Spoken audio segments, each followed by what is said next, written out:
Hello everyone and welcome to Vlogmas Day 17. It is Saturday. I stayed up to an obscenely late hour of the morning. So I'm late getting up today, and then I sat on the couch and I worked on my crochet blanket, the Blanket Club blanket, for a bit this morning, and I've only just come out to refill the bird feeder as I forgot to do it yesterday. My apologies to the picky birds that are picking out all the bits that they want. Listen, it's a mood. We've all done it. We've all done it. No judgment for the birds. So I've just come out here to do that. It's probably a bit late in the day to see any bird friends. I can see a couple of them in a bush over there. They're not going to come over here while I'm sitting out here though. It is pretty chilly today. The weather is nice, but I did not get up early, so I did not go for a walk. Also, the thing that I was thinking about walking to apparently happened last weekend, not today. I realized that last night when I was like, oh, I'm gonna go to the thing tomorrow, and then I looked it up and I was like, no, not going to the thing tomorrow because the thing was actually last Saturday. I have no idea how I got the dates mixed up in my head, but whatever, here we are. So obviously my hair is a mess. It's definitely a look. I'm ready for the catwalk, don't you think? Anyway, so I think I'm gonna do some baking today. I'm feeling like moved by the spirit of baking. I don't know what I'm making yet because it's not early, so I can't do anything where it's like we have to refrigerate it for at least 3 hours or whatever. Although I might put together a dough tonight to refrigerate to do tomorrow. I'm gonna see how I feel about that. So I'm not 100% sure what I'm making yet. I'm gonna go and I'm gonna scroll through Pinterest and I'm gonna see what like invigorates my brain to make today. I think I have most ingredients hanging around, so I'm gonna see how I feel. Okay, so I'm sitting out here, I'm scrolling through Pinterest. I'm like, oh, maybe I'll make this, and I hear some jingling, so I turn to my right, and there's like a gate over there. I turn to my right, and there's a cat coming through the gate, and it's not one of the ones that I've showed before. It was a different cat, so I was about to, be, oh, hi, hello kitty, psst, psst, whatever. And then I see the cat has something in its mouth, and it was a live mouse. And I was like, oh, buddy, like talking quietly. Oh, buddy, you've got a live mouse in your mouth there, don't you? And then the cat like turned around and went back through the gate. So like, apologies to whatever neighbor has a cat that's literally about to bring them a live mouse in their house. There's going to be chaos in like the next 10 to 15 minutes. So my apologies to whoever's house that mouse ends up in. Okay, here we go. I'm gonna make chocolate chip cookies. I know that looks like hair in the bowl. It's not, it's scratches because I bought this whole mixer secondhand off eBay like 3 years ago. It is not a KitchenAid, it is Morphe Richards brand. I got it for like 25 pounds off eBay with Christmas money like 3 years ago. Someday I will have the KitchenAid of my dreams, but this year is not that year. Anyway, so this is a recipe that I've been tweaking on and off for like, I don't know, since we lived in Canada, because I had an amazing recipe when we lived in Canada that Sarah really liked, and she's picky with sweet stuff. And they were perfect. And then that particular food blogger took all of their recipes offline, and I hadn't like shared it, or I hadn't saved like a screen grab of it or anything.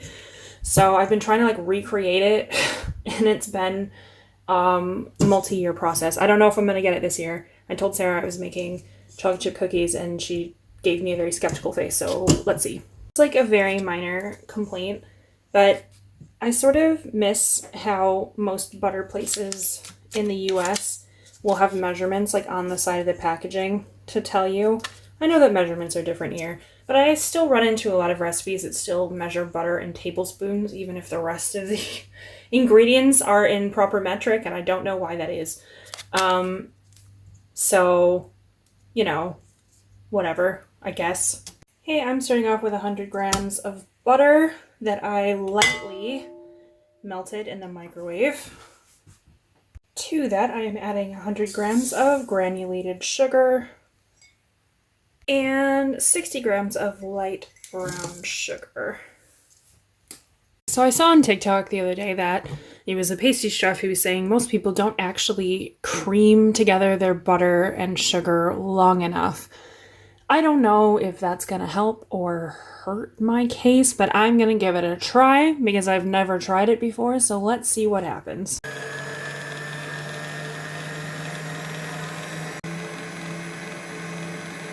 It doesn't look wildly different than when I just normally mix it, but I guess we'll see. I do feel like I have to apologize to my neighbor though, because the amount of time that took me, I made myself a nice coffee. And I'm gonna drink it now. I'm going to add 1.5 teaspoons of vanilla. Teaspoon.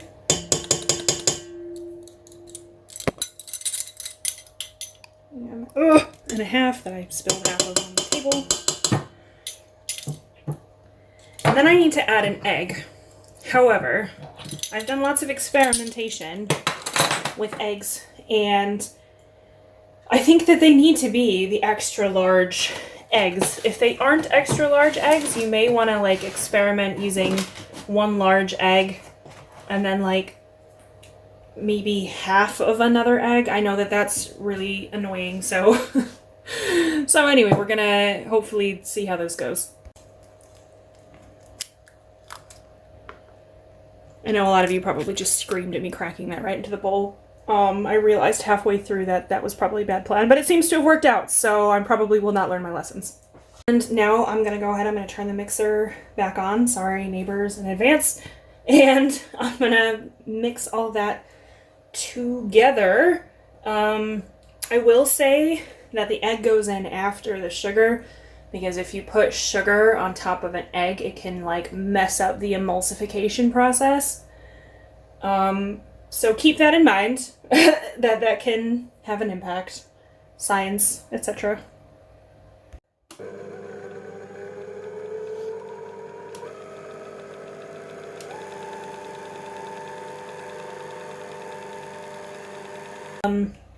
Also, something to keep in mind is that if you overbeat the egg in here, you could end up with potentially stiff cookies, which, I mean, I don't want that, but if you want that, then keep that in mind.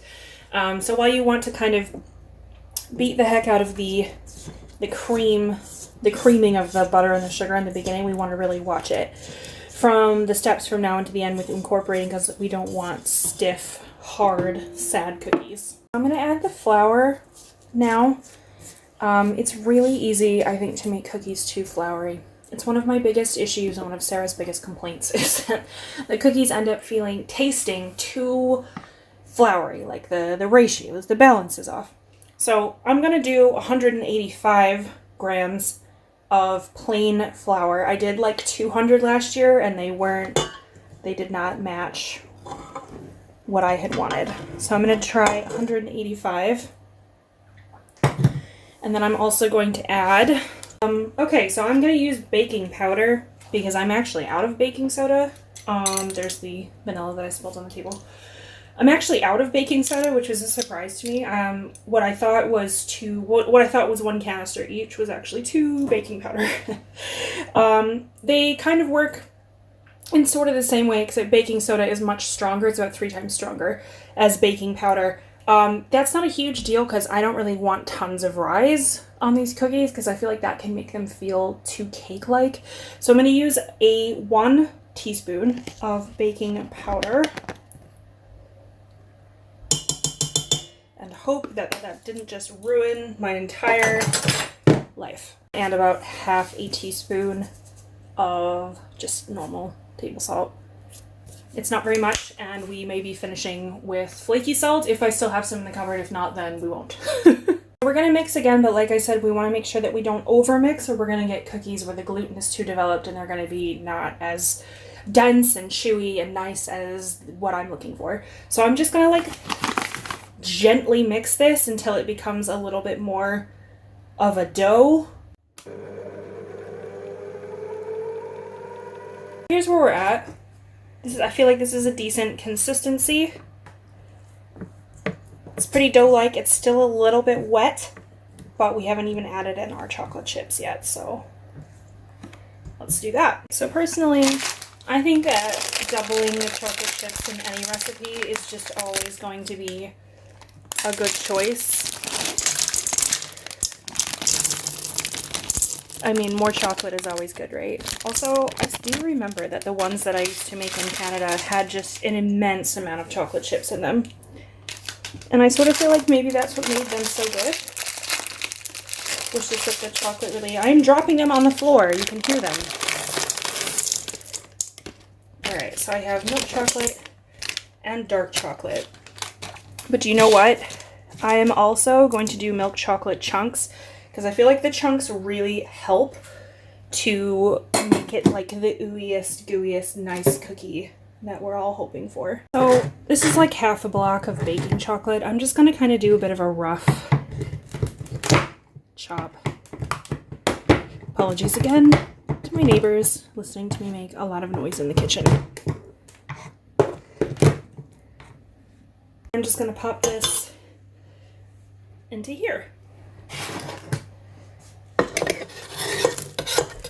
I use more milk than chalk. Sorry, more milk than dark because that's what my wife prefers. Personally, I like dark chocolate more, but as I'm making these for her, or trying to, I'm gonna use milk chocolate. I'm gonna go ahead and mix this in with just like the spatula rather than using the actual mixing attachment so that I don't overmix, so that I don't overmix. Oh my gosh, I can't talk. I'm going to use the spatula to mix in the chocolate so that I do not overmix the dough.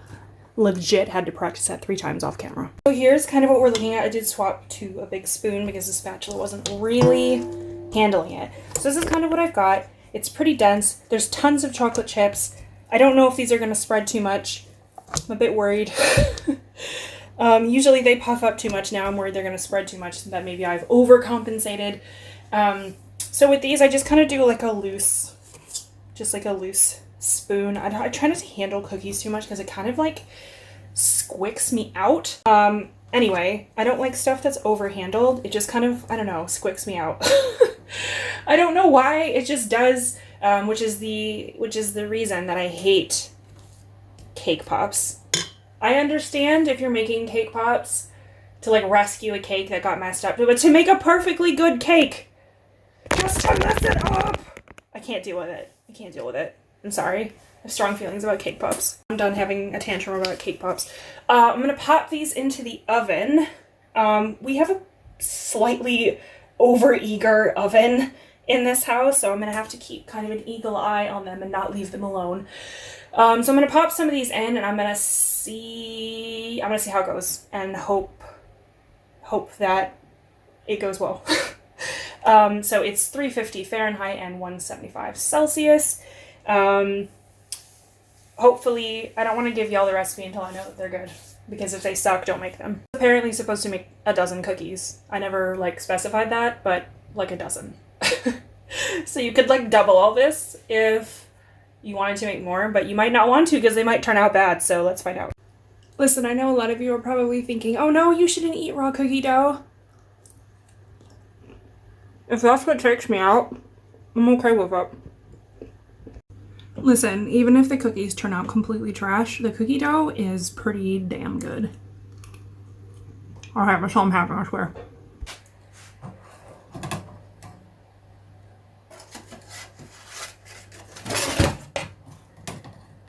Ugh. Okay, I am rapidly losing light in here. So as you can see, these turned out pretty craggy because I did not roll them.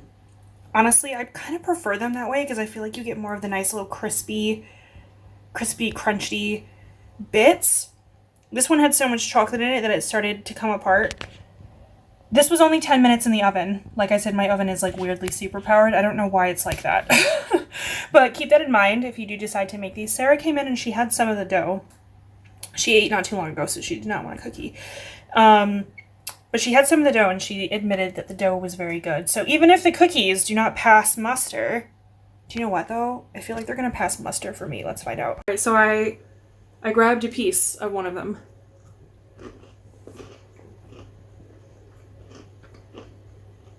Those are damn good cookies. I think they are actually better than the cookie dough even.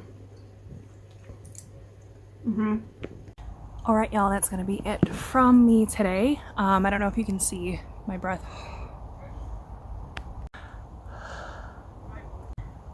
Personally, I love baking at the holidays. This has encouraged me to do a bit more. I was thinking about doing spritz cookies today, but in retrospect, I'm glad I didn't because they're kind of a faff and they take a while and the sun probably would have gone down before I finished.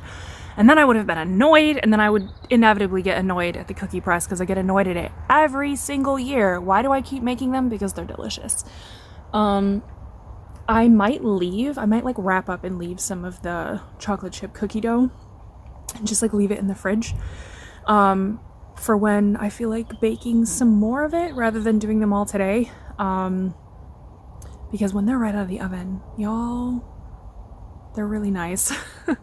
And I feel like if you finish them with like some Malden flaky sea salt, they would just be like god tier. And I don't have any right now. I think we're gonna pop out and get groceries either tomorrow or Monday, and I feel like I need to get some so that I can experience the flavor explosion, the god tier emulsification of these ingredients to like truly appreciate the spirit of festiveness. That said, it is a really lovely evening. Oh, there's a bird on the fence. Oh no, it flew away. Come back! I'm just gonna work really hard to build up like a bird army by bribing them with like the good bird food. Bird seed? I guess seeds are bird food. I'm gonna just bribe them and bend them all to my will. I'm gonna work my way up from robins and blue tits to the giant crows that live in that field over there that you can probably hear. And I'll just have an army of crows and I'll be that weirdo with an army of crows and it's gonna be a good feeling. Oh my god. Guess who dropped bird seed? It was me.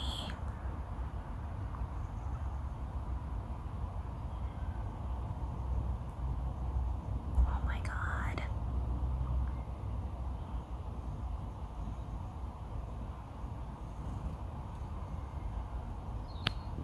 So with that said, I will bid you all a fond farewell and a fabulous Saturday evening, and I will see you all tomorrow.